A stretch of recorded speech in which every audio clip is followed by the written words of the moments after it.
This manhwa starts in the year 2045. The Earth is in a war where humanity is locked in a desperate struggle against monsters. The battle is brutal, soldiers are overwhelmed and slaughtered in the chaos of the battlefield. The scene is one of utter devastation. A giant monster with glowing red eyes looks over the survivors. One young man looks up in horror as one of the monster's sharp tentacles points directly at him, then lunges. Suddenly, a man swiftly slices the attacking tentacle, saving the soldier. The massive creature roars in agony. The rescuer, a determined man in a military cap, launches a furious assault, slicing through the creature's limbs with his blade. He skillfully evades a counterattack before pulling out a pistol and firing at the monster. After neutralizing the threat, the man tells the soldier he just saved to get up. He is our boy, Commander-in-Chief of Earth's final defense force. Humanity has been at war for decades, with few fighters remaining. Our boy believes they're final. Goal is within reach and prepares to use a glowing device. Suddenly, a golden magic circle appears on the ground, and our boy vanishes in a bright light, leaving his rifle behind. The soldier calls out his commander's name in disbelief. Elsewhere, our boy finds himself in a dark place, bound by glowing energy chains. He is surrounded by robed figures who are amazed their summoning of the otherworldly hero was successful. Our boy, struggling, wonders where he is. An elderly man welcomes the hero to their empire and asks him to defeat the demon king and save their world. Enraged, our boy demands to know where he is and who they are, insisting he should be in Korea. In response, the man gestures, and an oath of restraint engulfs our boy in agonizing pain, forcing him to scream. The old man calmly tells him not to resist, explaining he would be unharmed if he obeyed. He repeats his plea for our boy to defeat the evil demon king. He then adds that if our boy completes this task, they may be able to send him back to his world. With a chilling expression, he asks if our boy will accept their request. Bound by the magical restraints, our boy glares with pain and resignation. Realizing he has no choice, he reluctantly agrees. He was summoned to a different world to fight as the otherworldly hero of an empire. His new life was a grueling cycle. For a decade, he trained and fought relentlessly, fulfilling the empire's unending requests until he finally defeated the demon king, Valroar. After 10 long years, he hoped he was finally free, having dreamt every night of returning home. But his hope was shattered when the elderly leader gave him a new mission. The old man callously explained that saving the empire wasn't over. Dissidents, who opposed the empire's unification, still needed to be eliminated. The target was a man named Bottle. The old man promised that if our boy eliminated him, he would finally be free, as the oath of restraint flared up around a furious our boy once again. Enraged and trapped, our boy thinks that a dog with a collar doesn't get to choose. Cursing the bastards who had enslaved him, he prepares for the next fight. The scene shifts to the war-torn Teutonia Night Kingdom, where our boy battles his target, Bottle, ultimately striking him down. The wounded knight calls him foolish for obeying the empire. Our boy, filled with remorse, states he had no choice. With blood on his lips, Bottle smiles grimly and tells our boy not to apologize. In his final moments, he warns our boy that soon, he too will be discarded by the empire. Believing his mission is over, our boy thinks he can finally go home. But just then, Count Brandenburg appears and impales him from behind with a sword, coldly congratulating him. Gasping in pain, our boy recognizes his betrayer. Brandenburg mockingly praises our boy for serving well as the Empire's loyal hunting dog. Breathing heavily, our boy realizes their promise to send him home was a lie. Brandenburg scoffs, questioning why they would ever let him go, and viciously twists the blade in our boy's chest, stating that a hunting dog only knows how to bite. He bids farewell as our boy falls, defeated. As his life fades, he curses them for their betrayal. With his last breath, he vows to never forget the humiliation and to make the cursed empire pay with its total annihilation. As he makes this vow, a brilliant blue light erupts from his chest. That night, one life ended, and another began.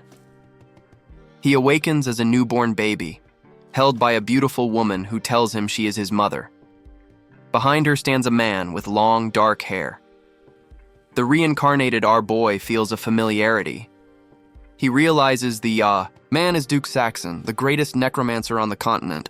With this, our boy understands he has been reborn in Necropolis, the Empire's headquarters of forbidden magic. A message confirms the Stone of Reincarnation has been successfully activated. He reflects on his plan. The Stone of Reincarnation, a forbidden artifact, was a last resort gamble to break free. The body he would be reborn into was left to fate.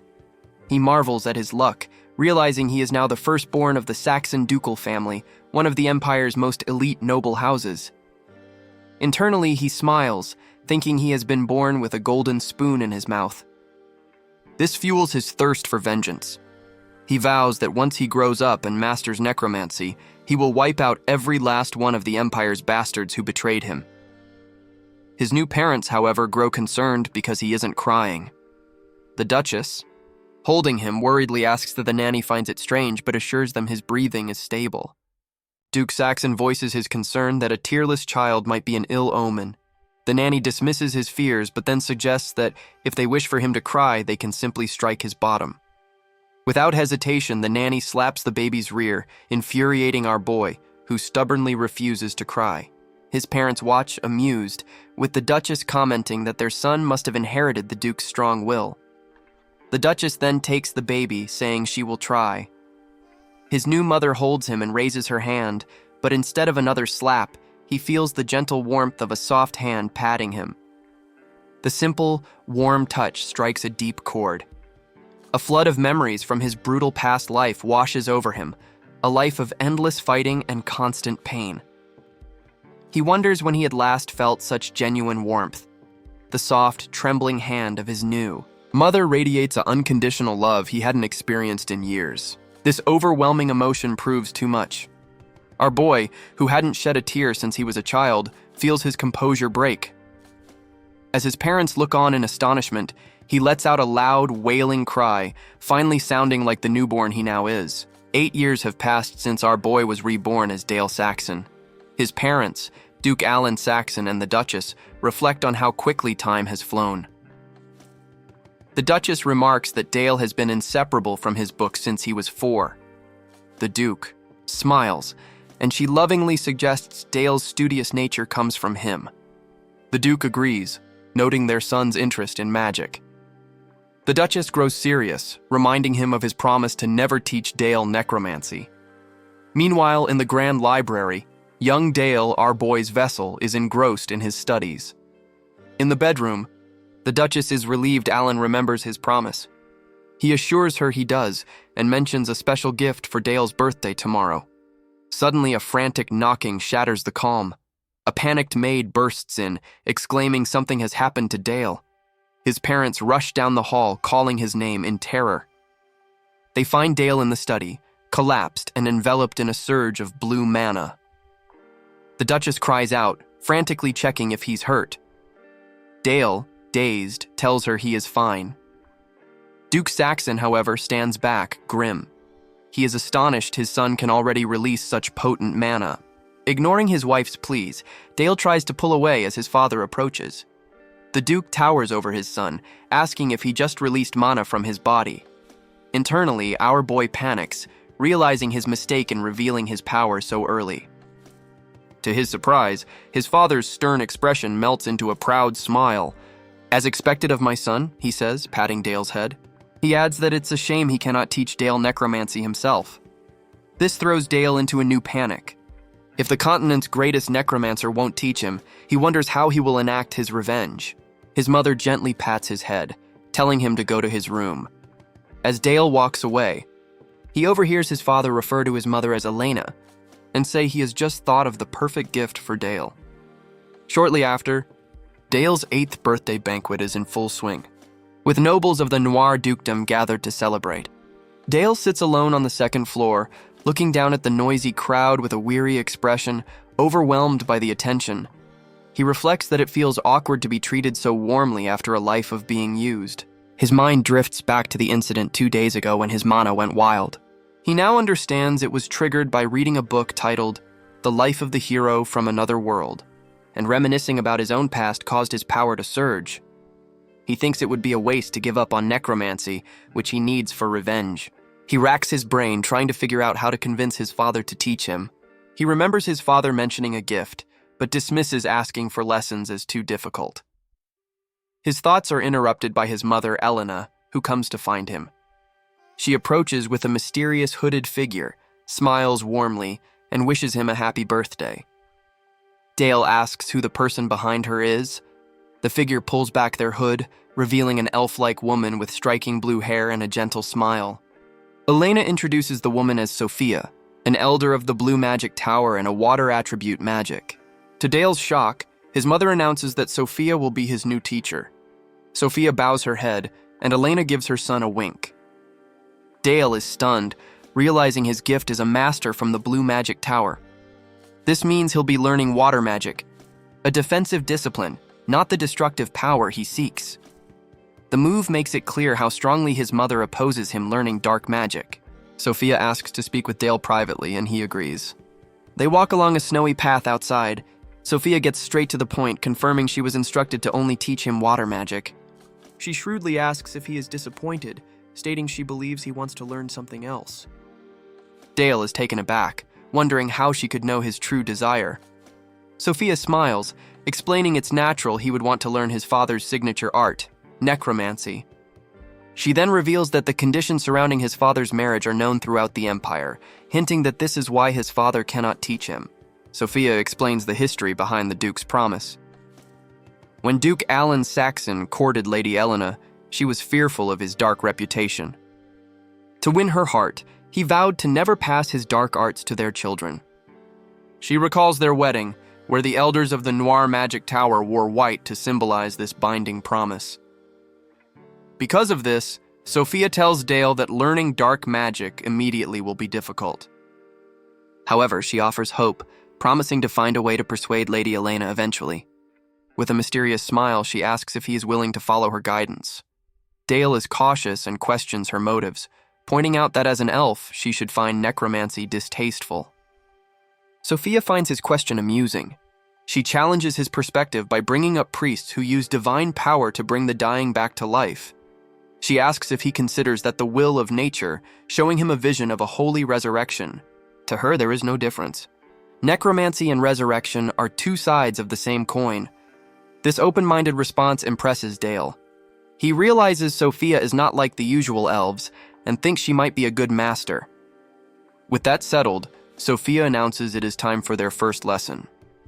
Acknowledging he has already formed a fragment of a mana circle, she sets his first goal to expand it and complete his very first full circle. Dale is thrilled knowing this is the foundation for most spells. He sees this as the true beginning of his journey to get strong enough for revenge. Sophia instructs him to place his hand over his heart and focus his mind. Dale follows, closing his eyes as a blue aura of mana envelops him. This new world is saturated with an abundance of mana. To wield this power safely, a living being needs a filter, a mana heart circle. The process involves gathering scattered mana fragments around one's heart, assembling them, and forcing them to rotate in a controlled flow. As he concentrates, Dale understands the concept perfectly. Just as Sophia explained, he visualizes the process and feels a powerful surge as a complete glowing blue circle of mana forms around his body. Sophia, unaware of his rapid progress, continues her instruction, telling him to begin by carefully rotating the mana. She advises him not to rush, as this usually takes about a month. Dale interrupts her, holding out his hand where streams of blue mana are already flowing with perfect stability. He informs his master that he has just done it. Sophia stares, her eyes wide with utter shock and disbelief, speechless at his unprecedented feat. Sophia is astounded. Dale has only just begun training, yet he formed a complete mana circle in minutes. As she watches him manipulate the crackling blue energy, she wonders if this child is a natural-born prodigy, still processing his feat. Sophia decides to push him further, asking if he can try to release the mana through the newly formed circle. Dale confidently agrees. As he gathers his mana, our boy reflects on the difference between his past and present lives. He knows that simply releasing mana is difficult for most beginners. He remembers that in his previous life, his magical abilities were limited to destruction spells carved into his body. That power was not enough for revenge. This time, however, is different. He was reborn with his father's innate talent, allowing his body to accept mana naturally. He believes he might be able to learn not just water magic, but other types as well. He focuses his will, drawing mana from his circle to his fingertips. A magic circle appears as the mana crystallizes into a sharp projectile. He internally vows this will be the first of many weapons to one day pierce the Empire's throat. He successfully creates a perfect ice bolt. Sophia watches in awe. Mana normally collapses when released from a beginner's body, but Dale has perfectly crystallized it into a proper ice bolt. Dale calmly tells his master that because he focused on the spell's form, its power might be lacking. He then unleashes the spell, firing the ice bolt across the clearing. The bolt strikes a large tree with incredible force, shattering it completely. Sophia is shocked by the display of power. She notes the ice bolt pierced straight through the wood, demonstrating incredible sharpness and solidity. The level of precision and power is something no ordinary 8-year-old should achieve. As Dale turns to her with an innocent smile, Sophia is left with a single overwhelming thought, wondering who in the world this child truly is. Sophia kneels in the snow, examining the frozen tree trunk. She had expected Dale's first attempt to be a simple release of raw mana. Instead, he had instinctively absorbed the chill from the environment and perfectly incorporated the ice element into his spell. It was basic magic, but the execution was flawless and far beyond a beginner. Seeing his teacher's silence, Dale acts innocent, asking meekly if he did something wrong. Sophia smiles, but her mind is racing. The intricacy of the magic formula he used was too complex for a child to create unconsciously. The spell involved a perfect sequence of rotation, acceleration, and congestion to form the solid projectile. She recognizes this as the golden ratio, the 3 core formulas of military-grade magic. The fact that he could unconsciously cast such a perfectly lethal spell astounds her. When Dale calls out again, she dismisses his feigned concern. Internally, she admits she understands why Lord Noir found it regrettable that he couldn't teach this boy himself. Later, Sophia reports back to Duke Alan Saxon. The Duke is taken aback, questioning why she implies she can't teach Dale. He argues that if his son reached the first circle in minutes, she should absolutely guide him. Sophia calmly explains that as soon as Dale achieved the first circle, he immediately cast a perfect lethal spell. The Duke is shocked, Sophia continues, stating it was hard to believe an 8-year-old was capable of such a feat. She explains the spell utilized the military magic formula and was cast in its perfect golden ratio. Looking the Duke in the eyes, she delivers her conclusion. His son, Dale, possesses an innate and profound talent for killing. The Duke misinterprets her, thinking she is refusing to teach his son. He asks if, as an elder of the non-violent Blue Magic Tower, she finds herself unable to teach a child with such a destructive nature. Sophia quickly clarifies that this is not the case. If anything, she feels a compelling urge to guide this gifted child down the right path. The Duke begins to concede, but Sophia brings up the noir magic of the Lord Noir, suggesting Dale already has a different path in mind. The Duke's expression darkens, realizing his son seems to already possess the magic he wishes to learn. Sophia confronts the Duke, telling him she has heard the stories of his courtship of Lady Elena and respects the promise he made to his wife. However, she firmly states that his promise doesn't give him the right to decide his child's future, especially when that child has such a monumental talent. While Sophia and his father are talking, Dale is outside trying to eavesdrop but unable to hear anything. He slides to the floor, assuming they are talking about him. He reflects on his first lesson, admitting he didn't expect his first spell to be so powerful. He recalls the surprise on Sophia's face and realizes he will have to be more careful about controlling his power. Suddenly, a voice calls his name. He looks up to see a man in shining armor with a friendly smile. Dale's face lights up with joy, and he happily exclaims the man's name, Uncle Helmet. Helmet greets him warmly and asks what he's doing on the floor. Dale playfully asks where Helmet has been. Helmet laughs and explains he has been protecting the ducal family and defeating scary monsters, then scoops the boy into a big hug. As he's being held, Dale correctly guesses Helmet has been fighting in the dungeon. A sad expression flashes across his face as he thinks about the dangers his uncle faces.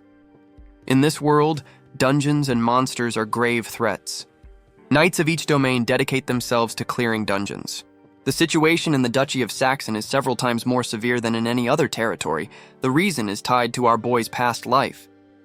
After the hero defeated the Demon King, Duke Saxon was ordered by the Empire to conquer the former Demon King's territory, subduing the vast number of monsters still there. In technical terms, Dale cynically thinks this is a classic case of leftover dumping. Back in the present, Dale looks at his uncle with genuine concern and tells him to watch out.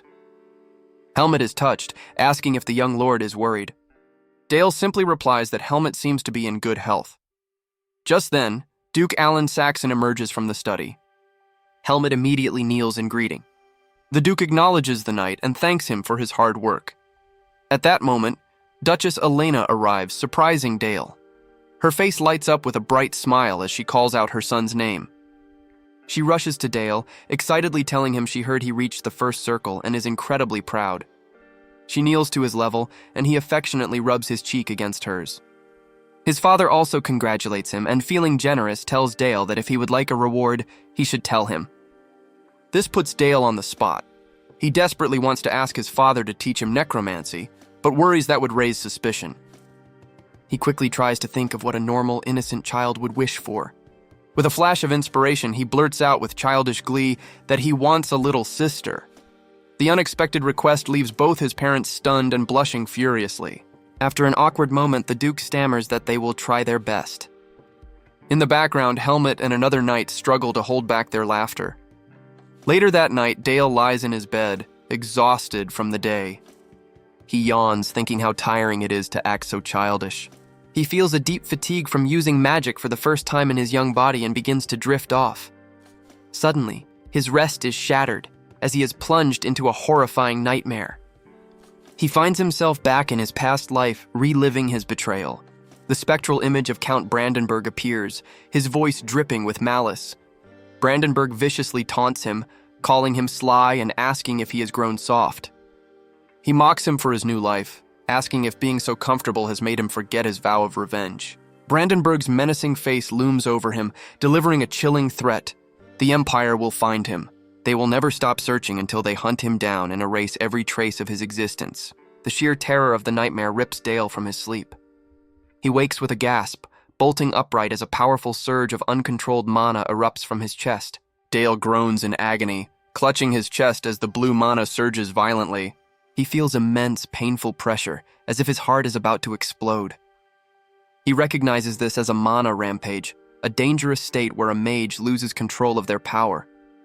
Stumbling, he curses the Empire, frustrated that the trauma of his past life continues to haunt him.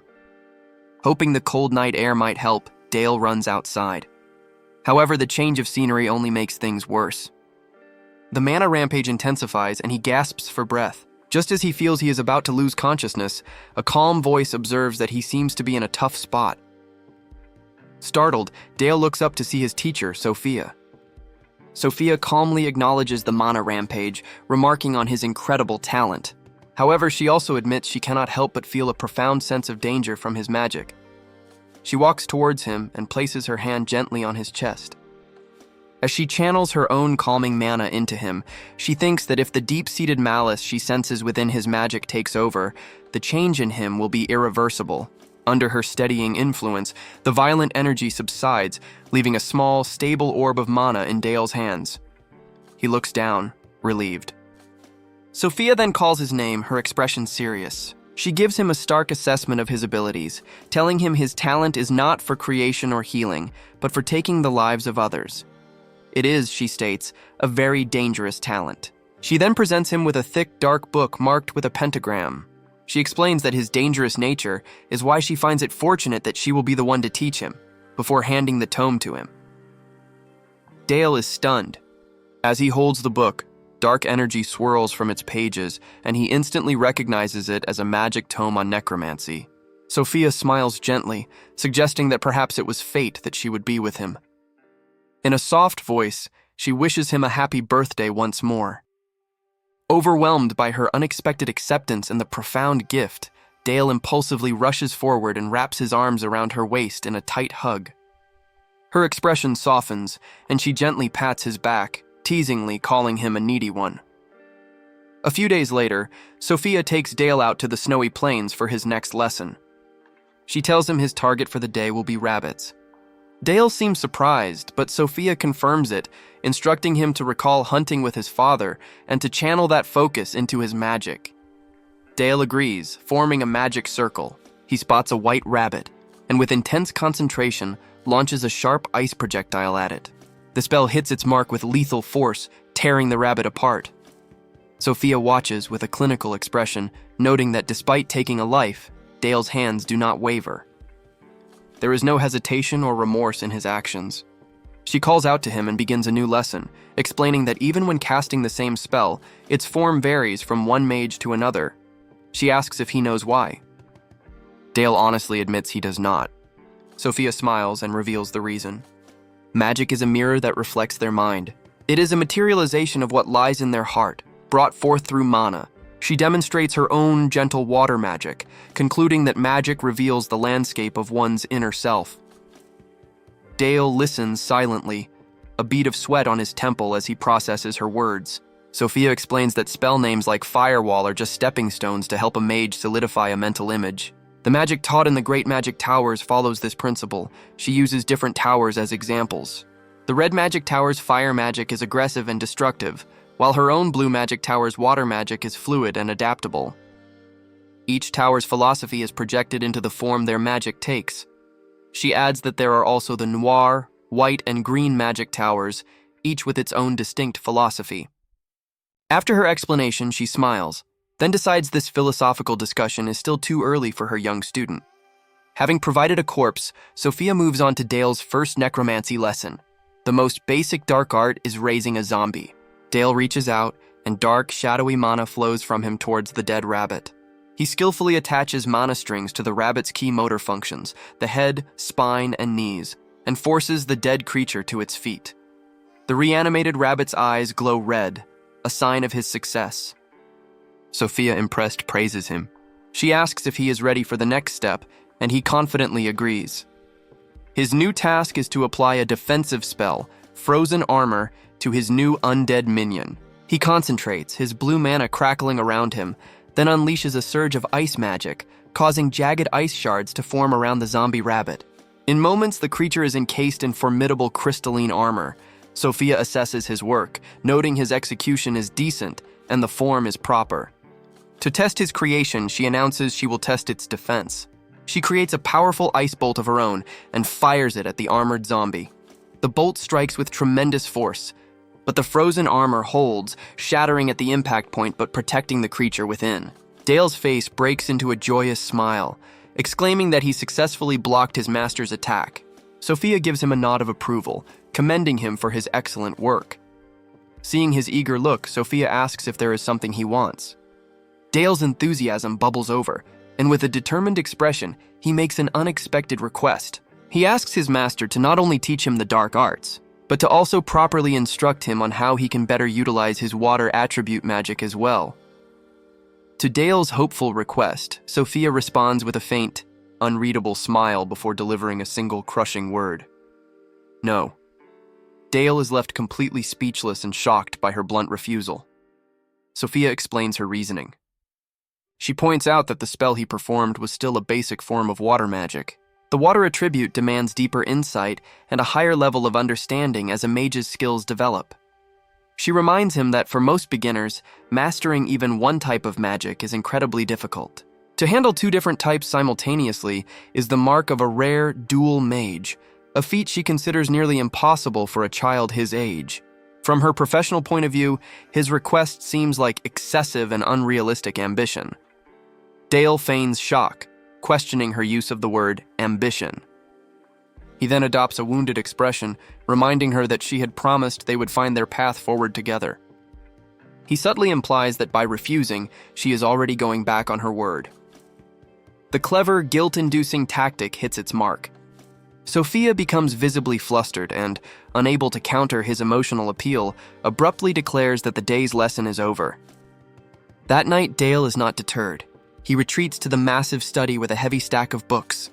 Filled with determination, he tells himself there is nothing he can't accomplish on his own. He vows to study and prove himself so thoroughly that Sophia will have no choice but to teach him both water magic and necromancy. A powerful aura of dark purple magic emerges and swirls around him, lifting him and the books into the air as he begins a night of intense solitary training. After his sleepless night, a voice repeatedly calls his name. He looks up to see Sophia, who has found him in the snowy plains again. She looks at him with concern, remarking that he looks as if he didn't sleep. Dale, putting on a cheerful facade, explains he stayed up to prepare something for her. Sophia gently advises him not to overexert himself, but Dale simply smiles and tells her he is ready, eager to show her his hard work. To demonstrate, Dale confidently summons a dark magic circle and gestures towards the armored zombie rabbit. Sophia looks on with an impressed smile, acknowledging that in just one night he has mastered the basic technique. But Dale's demonstration is far from over. Suddenly, the frozen armor encasing the rabbit begins to crack and glow before violently erupting outwards. The armor shatters, sending a volley of sharp ice projectiles flying in all directions. Sophia is surprised, recognizing the advanced spell as an ice explosion. Her shock deepens as she realizes the zombie rabbit is now channeling a sphere of volatile dark energy between its paws. The rabbit then unleashes the sphere in a powerful blast. The dark energy detonates, triggering a second, more powerful explosion that propels the shattered ice projectiles forward in a devastating combination attack. Completely shocked by this complex and deadly spell, Sophia is forced to quickly summon a hexagonal magic barrier to protect herself. As the dust settles, she stares at her student in stunned silence, her barrier still shimmering. Dale calmly explains that he combined two separate spells, Corpse Explosion and Ice Explosion, successfully merging the water and dark attributes into a single attack. To prove his point, he effortlessly summons an orb of water magic in one hand and a swirl of dark energy in the other. With a confident smile, he asks his master if a feat like this is enough for him to be considered a dual mage. Sophia stands within her protective barrier, stunned by Dale's devastation. She has never seen such an attack method before. The spell was a masterful combination, using the corpse explosion for a wider area of effect, while simultaneously blasting ice and bone fragments from the frozen armor outwards like deadly blades. After the attack, Sophia kneels in the snow, examining the sharp ice fragments. She reflects that Dale's magic is not creative. It is purely designed to kill, the kind of magic she would expect from someone who dedicated their life to the battlefield. She wonders what kind of horrific mental image this child must possess to create such lethal spells. As Sophia is lost in thought, Dale's expression changes to shock and then delight. He happily calls out to his uncle Helmut, who is approaching on horseback. Helmut, leading a troop of armored knights, greets his young master and Sophia warmly. Dale excitedly asks if he has just returned from raiding a dungeon. Helmut confirms his men have just finished subduing a group of monsters. These knights are the Black Cavalry, the unrivaled elite forces of the Dukedom of Saxon, renowned for their ability to cover their lances in aura. Their captain, Sir Helmut, is one of the 7 most powerful swordmasters on the continent. Seizing the opportunity, Dale puts on a charming smile, reminding Helmut of his promise to teach him sword techniques. Helmut laughs and assures Dale that he has not forgotten. As he and his cavalry ride away, Helmut tells Dale not to stay out in the cold for too long. Once the knights have departed, Sophia tells Dale it is time for them to return to the estate. Dale obediently agrees, addressing her as his master. That night, Sophia meets with Duke Alan Saxon and Duchess Elena. She calmly reports that their son, Dale, has successfully mastered his first circle in both necromancy and water magic. The Duke and Duchess are shocked. Duke Alan reminds Sophia their request was for her to teach him only water magic. Sophia acknowledges this, but explains that, as his mentor, she felt it was her duty to teach him whatever he wished to learn, and his ambition went beyond a single magical attribute. Hearing this, Duchess Elena concedes. She formally requests that if Dale wishes it, Sophia should continue to teach him water magic. Sophia agrees, promising to take care of him. As she leaves, she apologizes to the Duke for breaking her promise. After Sophia has departed, Elena marvels at how extraordinary their child is, unable to believe he became a dual mage at 8. The Duke agrees, admitting that while his son's power can be frightening, he has to be capable since he is their child. This leads the Duke to a momentous decision. He tells his wife he would like to teach Dale necromancy himself. He wants to give their son the strength to fulfill the duties of a lord, and as a mage, he desires such a talented disciple. Most importantly, as a father, he wants his son to inherit his legacy. Overcome with emotion, he apologizes to Elena for breaking the vow he made to her so long ago. Elena listens with a serious expression, acknowledging the public's poor perception of necromancy and that people fear it, which is why she had always wanted to dissuade him. However, seeing her husband's determination, her resolve softens. She pulls him into a warm, supportive hug and tells him that if he is going to do this, he must train Dale to become a necromancer so powerful that he can ignore what others think. Moved, the Duke embraces his wife tightly. He swears on everything that he will train their son to become the very best. The first day of Dale's special necromancy training begins in the magic workshop deep beneath the ducal castle. His father, Duke Alan Saxon, starts the lesson by expressing his severe disappointment in him. He questions how his son can be reviving the dead without understanding the fundamental principles of what he is controlling. They stand in the dark chamber with a dead rabbit on a central stone table. Dale defends himself, explaining he only does what Sophia has taught him. Duke Alan strictly forbids Dale from using such rudimentary spells under his tutelage. Instead of practical magic, the Duke's training begins with intense academic study. He sits Dale at a desk piled with thick books, instructing him to memorize the complete bone and muscle structures of all life forms. After diligent study, Dale successfully memorizes every word from the advanced anatomical texts. Acknowledging his son's accomplishment, Duke Alan presents him with a large tome, stating the basics are complete, and it is time for practical magic. However, Dale's eyes widen in surprise when he sees the subject for his practical lesson, the corpse of a goblin. Noticing his son's confusion, the Duke smirks. He explains the difference between a novice and a master necromancer. An untrained warlock can only make a powerful swordmaster's corpse shamble like a zombie, whereas a skilled individual can transform an ordinary soldier into a mighty death knight. Gesturing to the goblin, the Duke presents it as a simple undead soldier and challenges his son, asking how he will choose to animate it. Faced with his father's challenge, Dale concentrates, his young body enveloped in a swirling vortex of purple mana. He internally notes the difficulty. A bipedal goblin is far more complex than a small rabbit.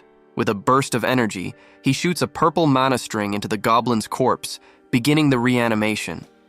Dale struggles with the intricate task, feeling like he is manipulating a complicated puppet. In an attempt to bolster the creature's defenses, he uses his magic to accelerate post-mortem rigidity, but he quickly realizes his error. The goblin's joints and muscles have stiffened, rendering it immobile. Just then, his father, Duke Alan, places a calming hand on his shoulder. The Duke explains that while hardening the body was a good idea, its primary side effect is the severe limitation of movement. With his own eyes glowing with power, the Duke simply tells his son to watch. He unleashes an immense torrent of dark, swirling magic that engulfs the goblin. Dale can only watch in shock and awe. The goblin levitates, reanimated and crackling with potent purple energy. The Duke begins his lesson, explaining that a ribcage is meant to protect internal organs. However, there is no need to protect the organs of the dead. As he speaks, his magic violently reshapes the goblin's skeleton. The ribcage bursts outward, transforming into a set of long, sharp bone blades protruding from its chest. With a sinister smile, the Duke imparts the core principle of his art. A necromancer must understand their target structure and alter it to suit their needs. Dale is left speechless, a bead of sweat running down his face as he stares in wide-eyed shock at this profound and terrifying revelation. Standing beside the grotesquely transformed goblin, Duke Alan Saxon concludes his demonstration, declaring that this principle of understanding and altering a body's structure is the foundation of black magic. Deeply affected, Dale looks up at his father with a new sense of purpose.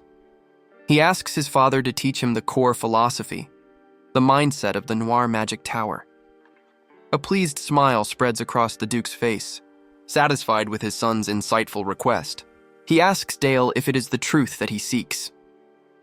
Kneeling down to look his son in the eye, the Duke imparts the central tenet of their beliefs, stating that the truth always exists within death. He explains that to reach this truth, they must first understand the weight of life. These words trigger a vivid flashback for Dale. He is once again our boy, the hero, on a battlefield littered with fire and bodies. A man kneels before him, begging for his life. Ignoring the plea, our boy raises his blood-stained sword and mercilessly cuts the man down as he screams. The traumatic memory shatters Dale's composure. Back in the present, his father calls his name, concerned. The Duke asks if he is all right, noting he suddenly looks unwell. Dale is pale and sweating, his eyes wide with horror. He struggles to speak, stammering that he is fine. An image of his past, hardened self, flashes in his mind as he repeats more firmly that he is fine. Alone in the dark workshop, he stands rigidly, the world seeming to tilt around him as he silently reaffirms that he is, in fact, fine. As Dale's daily magic training with his father progresses, the news that Duke Alan Saxon has begun teaching his son dark arts spreads throughout the Empire. The Duke's breaking of a sacred vow to his wife has caused a massive uproar among the nobility. Consequently, Dale has become the subject of intense scrutiny from nobles and mages across the Empire, from a sly, red-haired young man to a stern, gray-haired lord and a cunning witch. A few weeks later, Dale's training has shifted to swordsmanship, and he is sparring with his uncle Helmet. The clash of their wooden swords echoes as they engage in a fast-paced duel. Helmet, a seasoned swordmaster, easily blocks Dale's strikes with a confident smile. Unfazed, Dale stares intently, looking for an opening. Helmet smirks, impressed by his nephew's tenacity, and presses his attack. Dale skillfully evades a powerful swing and then launches into a stunning airborne counterattack, spinning to strike his uncle from an unexpected angle. The move catches Helmet completely by surprise, his expression turning to shock. Dale's blow is precise, knocking the wooden sword from the master swordsman's grasp. As Dale catches his breath, Helmet laughs heartily, praising him for a good fight. However, Dale astutely points out that a knight of Helmet's caliber would not simply drop his sword, correctly guessing that his uncle let go on purpose. Helmet insists that was not the case, explaining he was genuinely surprised. He tells Dale he used sword techniques meant for actual battle, which would have killed a normal person. Helmet comments that Dale's swordsmanship is so excellent that it feels sad he is destined to be a mage. He tries to reassure Dale, telling him that mages are always protected by escort knights and that he has no real need to train so hard in combat. Placing a comforting hand on his nephew's shoulder, Helmet asks why he is pushing himself so hard. Kneeling before his nephew, Helmet gently tends to Dale's bandaged hands, telling him there is no need to push himself to the point of injury. Looking at his own hands, Dale firmly replies that there is a reason. With a confident grin, he explains that it wouldn't be fitting for the Duke's son to rely only on guards and defensive magic for protection. He adds with charming flattery that he could never pass up the rare opportunity to learn swordsmanship from one of the 7 most powerful swordmasters on the continent. Helmet roars with laughter, calling Dale's answer magnificent and declaring that if he had a son like him, he would have no regrets. Dale playfully celebrates, happy to have earned such high praise. Their cheerful moment is interrupted by the arrival of Duchess Elena, who observes they both seem to be in high spirits. Dale greets his mother warmly and asks what brings her out. She smiles, explaining that she wanted to see how hard her son was working and that she has some news to share. She then asks Dale if he remembers the birthday present he had asked for. Dale looks pensive, trying to recall. A flashback reveals the moment he had impulsively asked for a little sister, leaving his parents stunned and blushing. The memory floods back and Dale's eyes widen in shock. Elena, glowing with happiness and placing a gentle hand on her stomach, delivers the news. She tells Dale that he will need to take good care of his young sibling. The shock on Dale's face is replaced by pure joy. He promises his mother that he will take great care of them.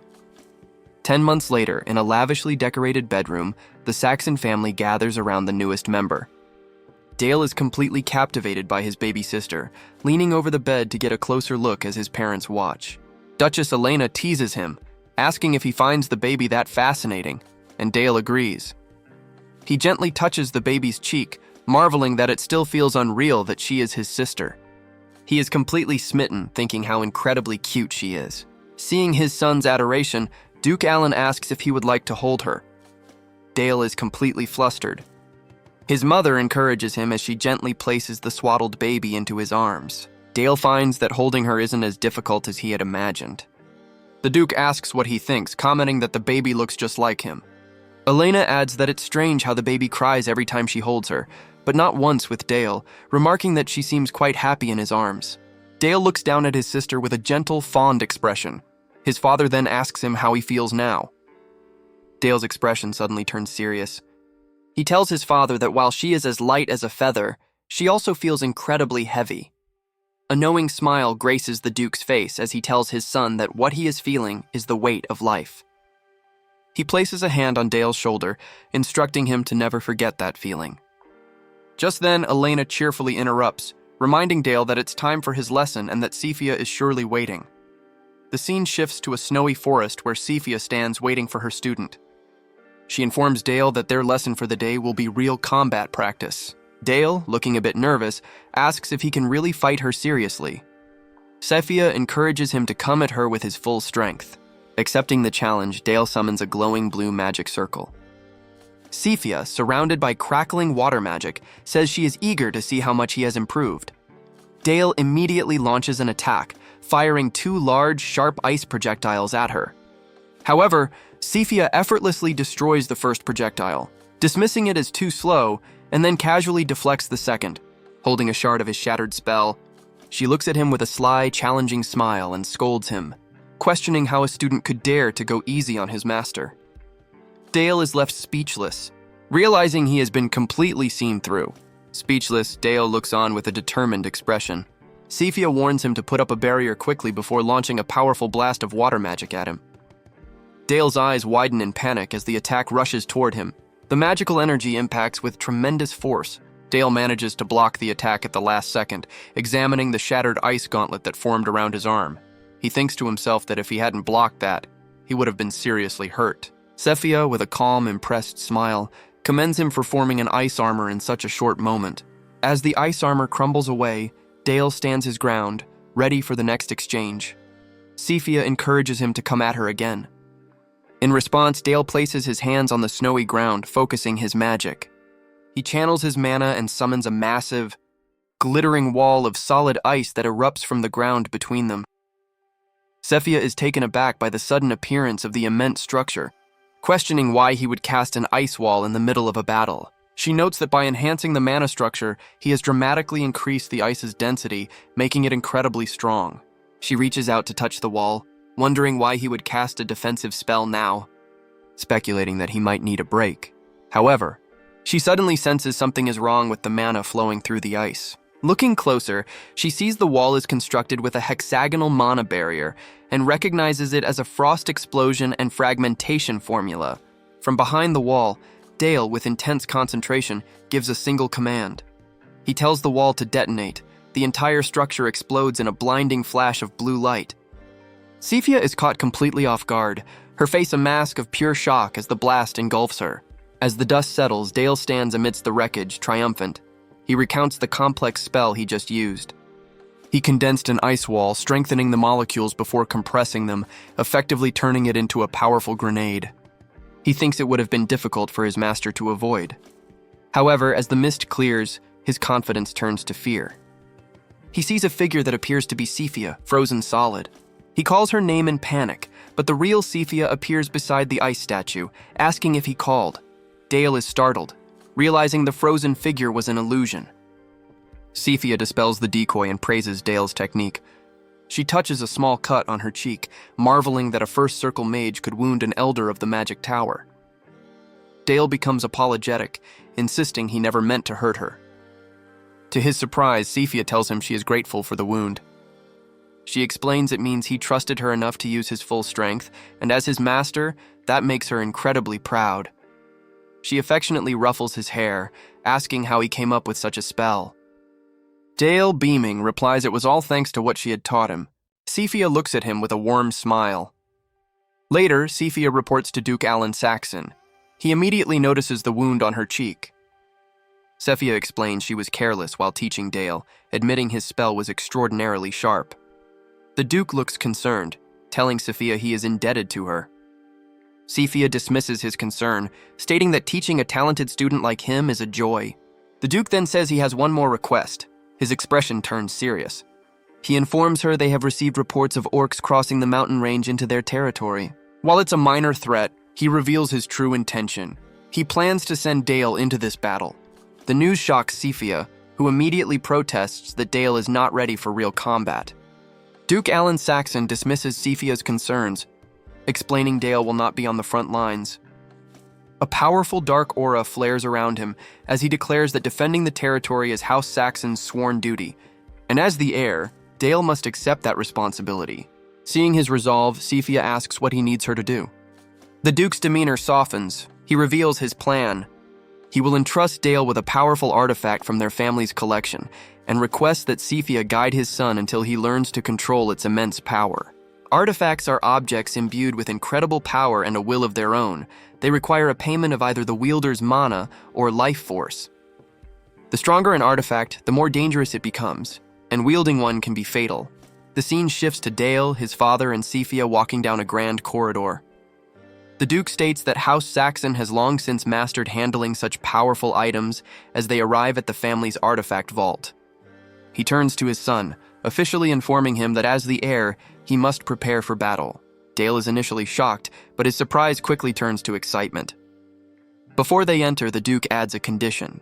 First, Dale must learn to control the power of darkness their family wields.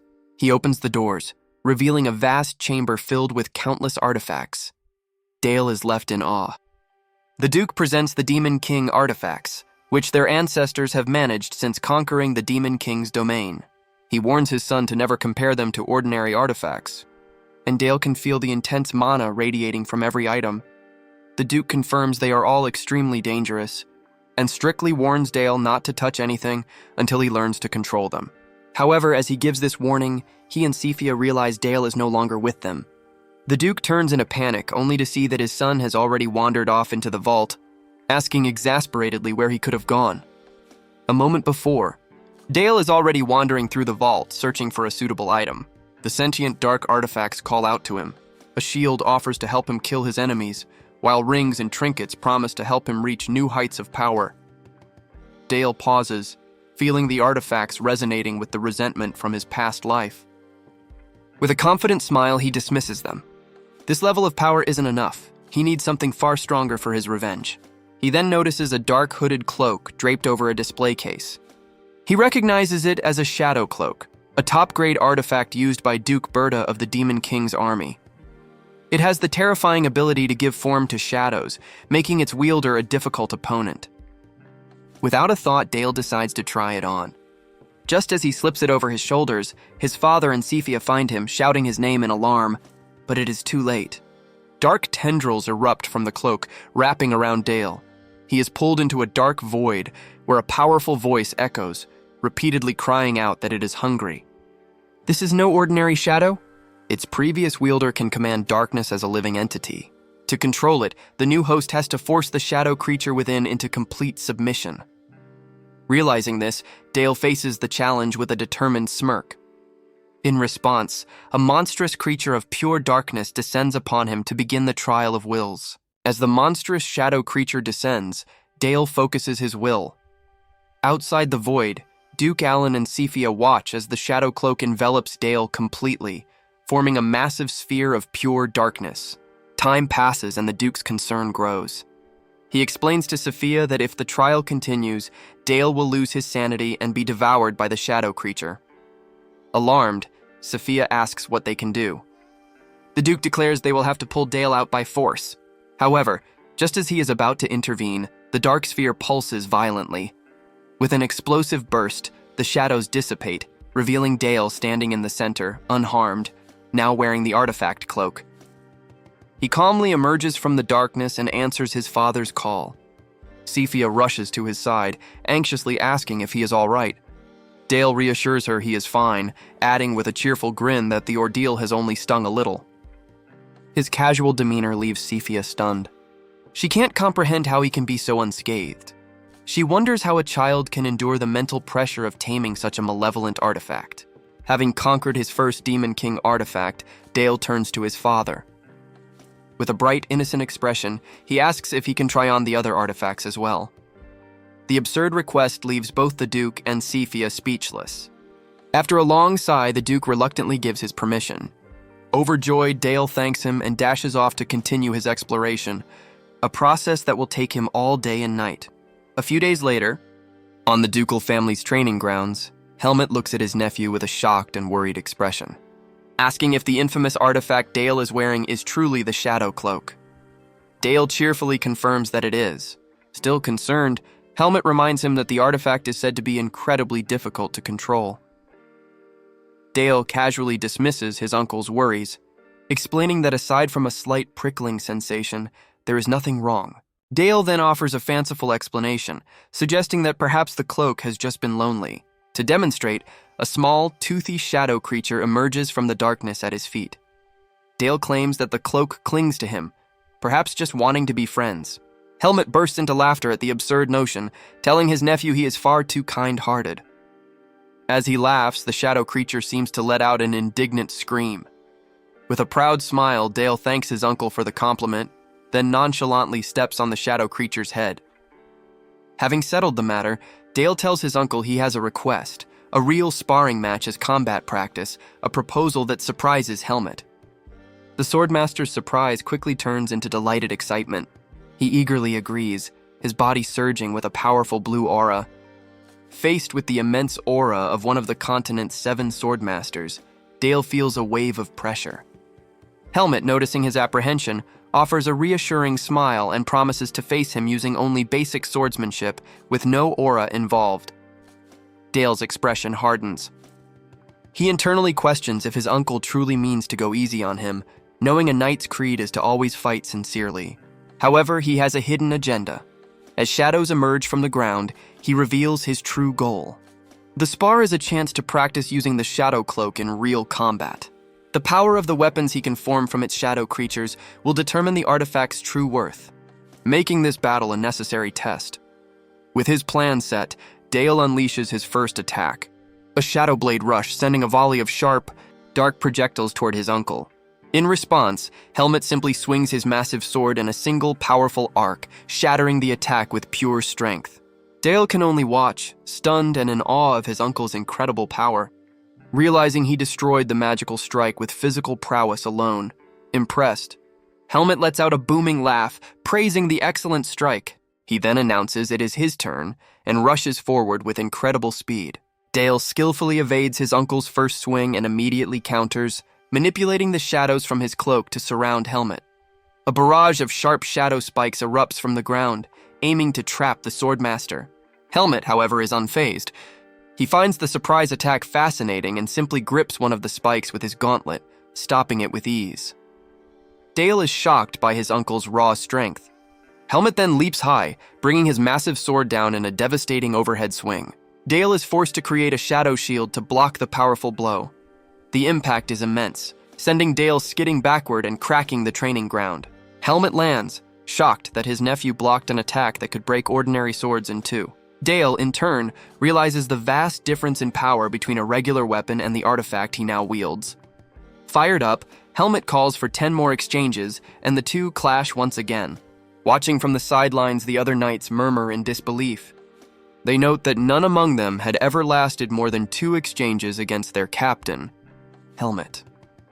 They feel an overwhelming gap in skill between themselves and the young master, Dale. A few days later, on the night of the deployment, Duchess Elena makes one last attempt to change her son's mind. She tells Dale she will speak to his father again, insisting she cannot let him go to such a dangerous place. Dale, standing beside her as she holds his baby sister, tries to reassure his mother, reminding her that his father and Uncle Helmet will be there to protect him. Elena remains deeply worried. Dale's expression turns serious. He tells his mother he needs to become stronger so that one day he can bear the weight of the dukedom.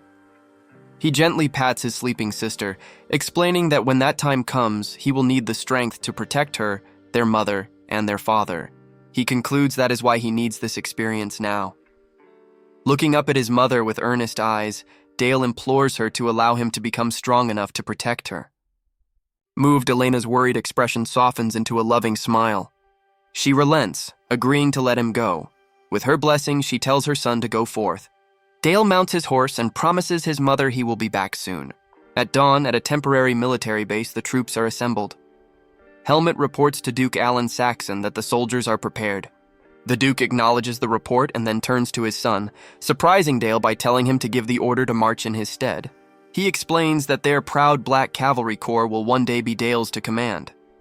As his father declares that these are his knights, Dale is struck by a profound realization. These soldiers belong to Dale, not to our boy, the battle-worn hero from his past life. A new sense of purpose fills him. This will be his first battle as their leader, and he vows to himself that this time things will be different. Riding to the front, Dale knows the time has come. With a powerful voice, he raises a fist and gives the command, telling the proud swords of House Saxon to march forth. In perfect unison, the knights raise their weapons and respond with a thunderous roar, acknowledging their young master's command. As the troops march through the forest, the details of the operation are laid out. The force consists of 250 cavalrymen supported by the elite winter wardens. Their target is a horde of roughly 1,000 orcs. The plan is to strike first by crossing the lower part of the treacherous, fast-flowing river and launching a surprise ambush. The commander recognizes there is only one way for their 250 men to cross such a deep river quickly. Just then, Sophia appears before them, her presence surrounded by a gentle flurry of magical snow. She asks them to step aside, announcing she will form a bridge of ice for them. Dale is overjoyed to see his master, deeply touched that she would come to aid them, especially given her philosophy of nonviolence. With a powerful display of her magic, Sophia freezes the rushing water, creating a massive, sturdy bridge of solid ice. Gesturing to her creation, she tells the troops they can pass. As the Duke and Dale begin to ride across, Sophia wishes them victory. The Duke expresses his gratitude. Dale turns back to his master and tells her he will be going now. Sophia watches silently as her young student rides away. After he is gone, Sophia finds it strange that tears are welling in her eyes. With a fond, slightly sad smile, she reflects on how much her student makes her worry.